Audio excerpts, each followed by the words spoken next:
Joshua Lyon will be up next.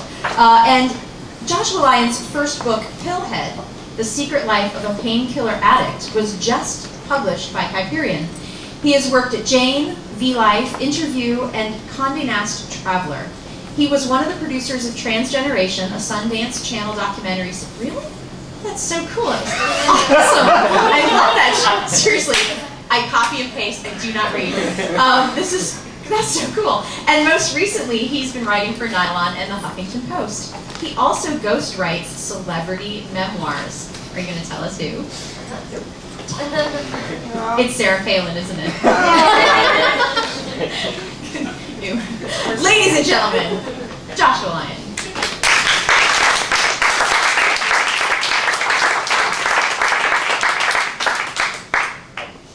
I'm new to the Nervous Breakdown, and I love it. It's a really good supportive community, and I'm really happy to be writing now. I'm reading from a memoir that I wrote about 5 years ago, and I also haven't looked at it in about 5 years, so I've been kind of dipping back into it and seeing what I want to do with it. So this is chapter 5. We get out at the 7th Avenue station and walk up to the park. I follow Nicholas down a small paved road that empties out into a massive field stretching black and green before us. We slink our way across the plain until we get to an empty softball diamond with a metal fence that runs behind home base. Nick drops his bags and pulls his video camera out of the backpack. I ignore the camera and walk back out onto the playing field. A wall of forest behind Nick, and the fence is bordered by a dimly lit path so we can see if anyone starts to come near us. The mouth of openness on all other sides gives sufficient warning if anyone cuts across the field. I try to see into the woods, remembering this is a notorious pickup place for gay guys. I imagine hundreds of eyes staring out at us from the tangles. Nick is dragging a trash can over near the fence and flips it upside down and places the camera on top of it. I start to warm up, jumping up and down, shaking my arms out, throwing air punches. I turn and Nick has stopped what he's doing and he's just standing there watching. "You almost ready?" I ask, and he bends over and pulls the gloves out of the pillowcase and tosses one, then the other to me. I pull one on and fasten it tight. I walk over and Nick ties the second glove on me, and I start to do his for him. He says, "Wait," and he turns the video camera on, pointing it out towards the diamond. "Isn't it going to be too dark?" I ask. "Sort of, but there's some light coming in from the path. If we try to stay near the fence, it should be okay." I still feel weird about filming, I say. "I swear to you, no one will ever see it." I realize it helps that I'm uncomfortable with him recording us. It makes getting my anger out that much easier. He puts on one glove and hands the other to me, and I get another close-up look at the deep purple and yellow bruise on his neck that didn't come from me. I nearly punch him right down. We move out to the middle of the diamond in single file and face off. I've forgotten about this moment, the uncertainty of who will throw the first punch, and we start to circle each other, fists raised, left one slightly forward. "You can go really hard on me tonight," he says, and I step in fast and get him on the side of the face, and with equal lightning quickness, he gets me with his other glove on my cheekbone. We jump back, grinning. The moon disappears behind a cloud, and I pounce, a flurry of movements that get him in the stomach, shoulders, face, arms, and chest. He swings up and catches me under my chin, and my teeth clamp down on my tongue, and the taste of iron fills my mouth. I roar into him, punch after punch that pushes him further out into the field and darkness.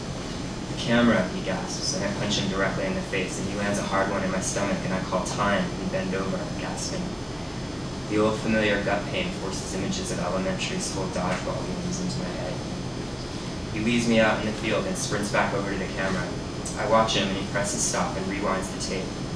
Fuck, I hear him mutter. "What?" I call. We moved out of sight. He continues to watch the playback. I lay down in the grass. The moon looks at me, unimpressed but constant. The dew in the grass soaks into the back of my shirt, cooling my skin, so I arch up and strip the cloth off and lay back. I hear Nick walking towards me, and then he's standing above, looking down. "I can't see any stars," I say. He sits down next to me, cross-legged. "I brought you some water."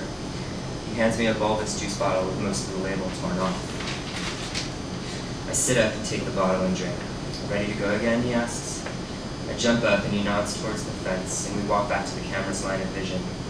I study his face. He still looks so boyish, a shy smile, a toss of his hair to remove bangs from his eyes. We circle each other warily again. When he ducks in for the first punch, I imagine on his camera, and the moment unfolds in slow motion. As his glove comes forward, his eyes go blank. He purses his lips just ever so slightly, and he's expressionless, calculated, focused with the intensity of a surgeon making the first cut. The glove hits the top of my cheek, and I deflect the other blow I see coming from underneath me, but don't take my eyes off his face for a second. And as his first punch retracts and his arms draw back to his body, I watch that blank expression disappear, replaced by his normal, familiar, soft features. I jump back a step. A strong breeze ripples across the field, through and over. It rushes into my ears, mixing with the blood pumping through my veins, and the world becomes white noise. I see Nick's lips moving. What? I ask. Do you need time again? He asks. And when I shake my head no, he starts towards me, and I see his face start to change again, and I can't see that look a second time. That clinical nothingness that makes me feel invisible, a puppet, a prop. So I smash his face and don't stop, pushing him back towards the camera, into the fence, my arms screaming in pain and sweat evaporating into steam the second it secretes from my skin. I push him up against the metal links, forgetting all rules we've set, and hold him in place with my legs as I continue to punch wherever I can until I hear him say time, and I step off, arms to my sides. He's doubled over and pulls off his gloves, panting. He stands up and grabs my arm. Come on, he says, and he leads me past the chain link fence and across the path and up the short incline to the edge of the woods. I hesitate, but he pulls me forward into the shadows and presses me up against a tree, locking me to it with his entire body. Kisses me hard enough to make the bark scrape across the back of my head. I open my eyes and I see the shape of a man watching us about 15 feet away. He disappears behind a tree. Someone's watching, I whisper. Nick glances over his shoulder and turns back and kisses me again. He starts to grind, but I push him back, and I feel like laughing and crying, because I know this is practically a porn spurt. Sex in the woods, dirt everywhere, sticks breaking while some silent stranger watches. Some guys get off on this, but it chills me down to that deepest place, and my limits make no sense to me.